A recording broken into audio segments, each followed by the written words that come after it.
আচ্ছা আচ্ছা, উত্তর দিয়ে দেবো। আমি বাইরে বেরোচ্ছি, ঠিক আছে। আমার বক্তব্য শেষে আপনি দেবেন, তার না? ওহ দাদা, ওনার বলতে দিন।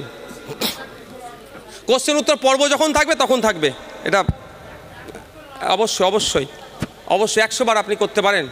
এটা তো ডেমোক্রেসি, এখানে মোদি রাজও চলছে না আর মমতা রাজও চলছে না, এটা ডেমোক্রেসি। আপনি বলতে পারেন, কিন্তু সবার একটা শালীনতা আছে, সময় আছে, স্থান আছে, কাল আছে, পাত্র আছে। কি বলছিলাম সব ভুলে গেলাম তো। হ্যাঁ,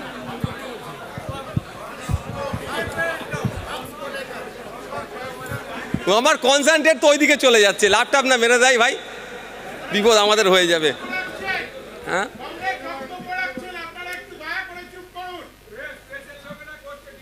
আচ্ছা আচ্ছা আচ্ছা আচ্ছা,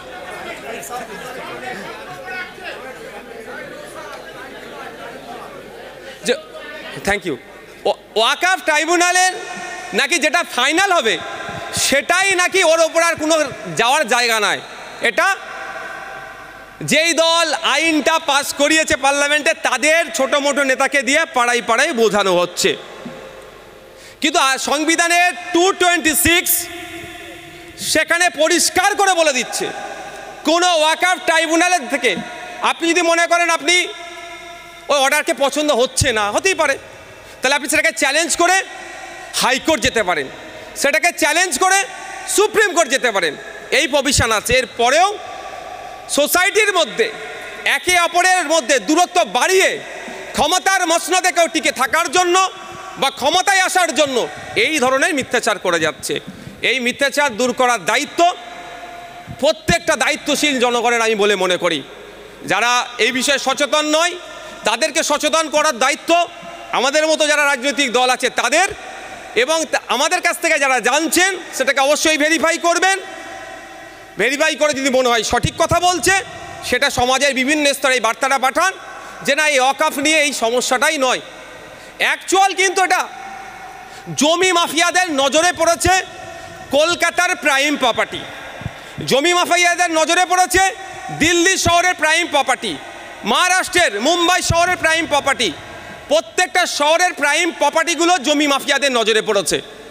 আর যে প্রাইম ওয়াকফ প্রপার্টির মধ্যে ওয়াকফ বাই ইউজার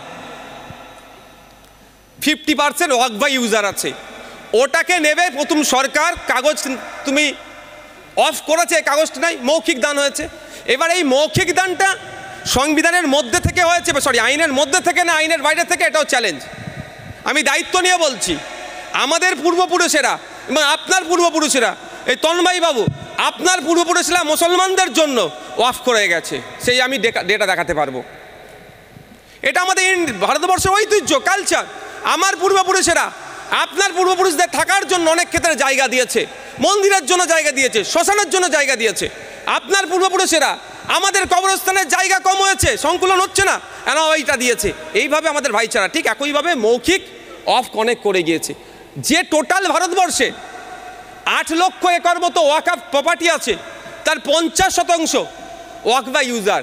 এটাকে সরাসরি এসে নতুন যে আইন এনেছে অ্যামেন্ডমেন্টে উচ্ছেদ, মানে ওটাকে বন্ধ করে দিয়েছে, অমিট করেছে। কিন্তু বলছে না যে 2025 থেকে অমিট হলো। 2025-এর পর থেকে যারা ওয়াকফ করবে ওয়াকফ বাই ইউজার কিন্তু আর বৈধ হবে না, আপনাকে রেজিস্টার্ড করতে হবে। 300 বছর, 400 বছর, 500 বছর এবং 1450 বছর আগে ওয়াকফ হয়েছে, ইতিহাস বলছে। সেইগুলোও কিন্তু এখন এর মধ্যে ইনক্লুড করে অ্যাকচুয়াল নিতে চাইছে। নিয়ে কি হবে, কিছু পুঁজিপতিদের আমোদ প্রমোদের জায়গা স্টার হোটেল বানানোর জন্য করে দেওয়ার চেষ্টা হচ্ছে। আজকে ওয়াকফের অবধি পড়েছে চোখ, কালকে খ্রিস্টানদের সম্পত্তির উপরে নজর পড়তে পারে, তারপরের দিনে শিখ ভাইদের গুরুদুয়ারা রিলিজিয়াস এন্ডোমেন্ট যেগুলো আছে তার উপরে নজর পড়তে পারে, পার্সি ভাইদের সম্পত্তির উপরে নজর পড়তে পারে। পরে তো সবার শেষে আসবে কি, এখানে যেহেতু সংখ্যাগরিষ্ঠ আমাদের হিন্দু ভাই, দেবত্ব সম্পত্তির উপরে। এরা জমি হাঙর, এদের নজরে এটা পড়েছে। তাই লড়াই আমাদের, জমিকে বাঁচানোর লড়াই যেমন প্রত্যেকটা মানুষের রাইটকে বাঁচানোর লড়াই। তাই আমি অনুরোধ এটাই, এই ওয়াকফ সংশোধনী আইন নিয়ে একটা মিসগাইড হচ্ছে, হিন্দু মুসলমানের লড়াই অনেকে বলার চেষ্টা করছে, এটা হিন্দু মুসলমানের লড়াই নয়।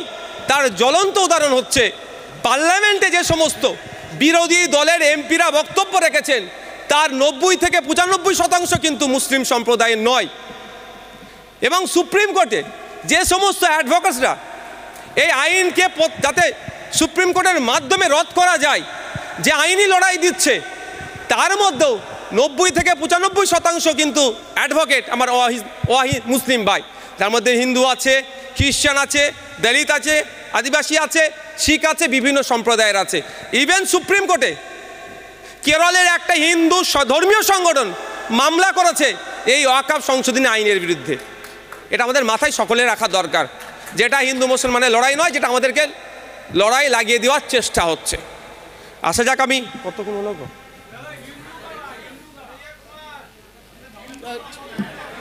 আপনি মিডিয়ার মানুষ তাহলে? হ্যাঁ, আচ্ছা আচ্ছা, উত্তর দিয়ে দেবো। আমি বাইরে বেরোচ্ছি, ঠিক আছে। আমার বক্তব্য শেষে আপনি দেবেন তার না? দাদা, ওনার বলতে দিন। কোশ্চেন উত্তর পর্ব যখন থাকবে তখন থাকবে। এটা অবশ্যই অবশ্যই অবশ্যই 100 বার আপনি করতে পারেন। এটা তো ডেমোক্রেসি, এখানে মোদি রাজও চলছে না আর মমতা রাজও চলছে না, এটা ডেমোক্রেসি। আপনি বলতে পারেন, কিন্তু সবার একটা শালীনতা আছে, সময় আছে, স্থান আছে, কাল আছে, পাত্র আছে। আপনারা দেখতে পেলেন না, সম্মানীয় স্বপনবাবু চেয়ারে আমি বসেছিলাম, স্বপনবাবুর বক্তব্য শেষে আমি দেখলাম ফ্রন্ট চেয়ার নাই। এটা স্থান কাল পাত্র হিসাবে আমি এখানের মধ্যে বিধায়ক, আমি চেয়ারে বসে থাকবো, স্বপনবাবু দাঁড়িয়ে বসে থাকবে, এটা স্থান কাল পাত্র হয় না। আমি উঠে দিলাম, আমার জায়গাটা দিলাম, এটা হওয়া দরকার। বুঝতে পেরেছেন? যাক, আসা যাক। আমার অনুরোধ এটাই আপনাদের কাছে যে লড়াইটা আমাদের সংবিধান বাঁচানোর লড়াই। এই লড়াইয়ে সর্বজাতির সর্ববর্ণের মানুষকে যোগদান করতে হবে। আর যদি আমরা মনে করি একটা ভিন্ন ধর্মের মানুষ, একটা ভিন্ন জাতের মানুষ টার্গেটেড হচ্ছে, ওরা বুঝে নেবে, তাহলে কিন্তু আমরা আগামী দিনে কার পালা আসছে বোঝা বড় দায় বা বলা বড় কষ্টকর, কিন্তু আসবেই আসবে। কারণ এটা হচ্ছে জমি মাফিয়াদের নজরে পড়েছে। আজ দেখেন, আমরা স্বাধীন ভারত পেয়েছি, সংবিধান পেয়েছি, বলার স্বাধীনতা পাচ্ছি, ভোটদানের স্বাধীনতা পাচ্ছি। যদিও বাংলাতে তো আপনার যাওয়ার আগে আপনার ভোট হয়ে যাচ্ছে, সেটাকেও বন্ধ করতে হবে। যতটুকু যা পাচ্ছি আমাদের পূর্বপুরুষের লড়াই করার ফলে। আমাদের পূর্বপুরুষেরা কাঁধে কাঁধ মিলিয়ে জাত ধর্ম বর্ণের ঊর্ধ্বে গিয়ে ব্রিটিশদের বিরুদ্ধে প্রায় 200 বছর লড়াই করে দেশকে স্বাধীন করেছিল বলেই আজকে আমরা এই স্বাধীনতাটা পেয়েছি। সেটা ক্রমশ সংকুচিত হচ্ছে, সেটা ক্রমশ আমাদেরকে গলা চেপে ধরা হচ্ছে। এটা যদি আমরা সংবিধানের অধিকার, রাইট যেগুলো আছে এবং আমাদের পূর্বপুরুষের আত্মত্যাগ, আত্মবলিদানকে যদি যথাযথ আমরা মর্যাদা দিতে পারি, তাহলে আমাদের দরকার এখন তাদের দেখানো পথে চলা, অর্থাৎ অন্যায়ের বিরুদ্ধে রুখে দাঁড়ানো। আর আমি মনে করি আমাদেরকে অন্যায়ের বিরুদ্ধে রুখে দাঁড়াতেই হবে। সেই সময় ইন্টারনেট ছিল না, ফোন ছিল না, কিছুই ছিল না। বাড়ি থেকে বেরিয়েছিল আশফাকুল্লাহ, বাড়ি থেকে ভগৎ সিং বেরিয়েছিল, বাড়ি থেকে আপনার বিনয় বাদল দীনেশ বেরিয়েছিল, বাড়ি থেকে প্রীতিলতারা বেরিয়ে গিয়েছিল। লক্ষ্য রেখেছিল একটাই, দেশকে স্বাধীন করতে হবে। এখন কার সাথে গিয়ে রাজপথে দেখা হবে, লড়াইয়ের ময়দানে দেখা হবে, কে আসছে আমার লড়াইয়ে, সেটা তারা কিন্তু ভাবেনি। তারা বেরিয়েছিল, একসাথে সংযুক্ত হয়েছিল। আমরা হাফেজ বিন নিসার আলীকে তিতুমির নামে চিনি। তিনি তিনার সময় 83,000 কৃষককে ঐক্যবদ্ধ করে জোরদার জমিদারদের বিরুদ্ধে, ব্রিটিশদের বিরুদ্ধে লড়াই করেছিল।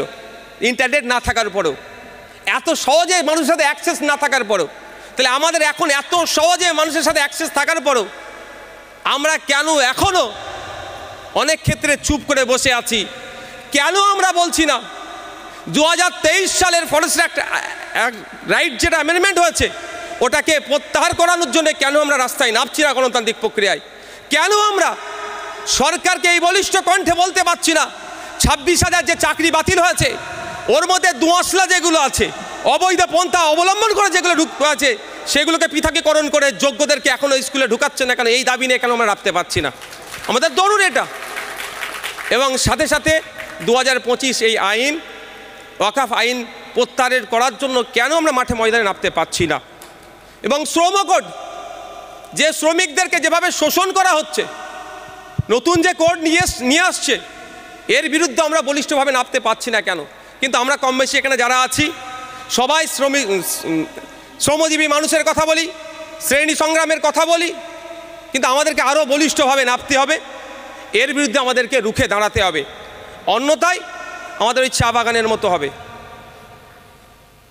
2016 থেকে 2023 প্রায় 18 বার দ্বিপাক্ষিক আলোচনা হয়েছে যে চা শ্রমিকদের ন্যূনতম মজুরি কত হতে পারে।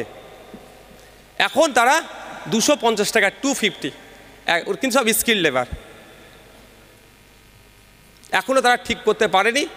এর জন্য দায়ী যেমন চা শ্রমিকরা, আমি মনে করব তার সাথে সাথে দায়ী আমাদের বিরোধী দলের মাথা পেতে নিতে হবে। আমরা সরকারকে বাধ্য করাতে পারিনি, চা শ্রমিকদের শ্রমের মূল্যায়ন ঠিকভাবে করাতে পারিনি। এটাও আত্মসমালোচনা আমি করলাম আমার বক্তব্যে। কেউ আঘাত যদি পেয়ে থাকি আমাকে ক্ষমার নজরে দেখবেন।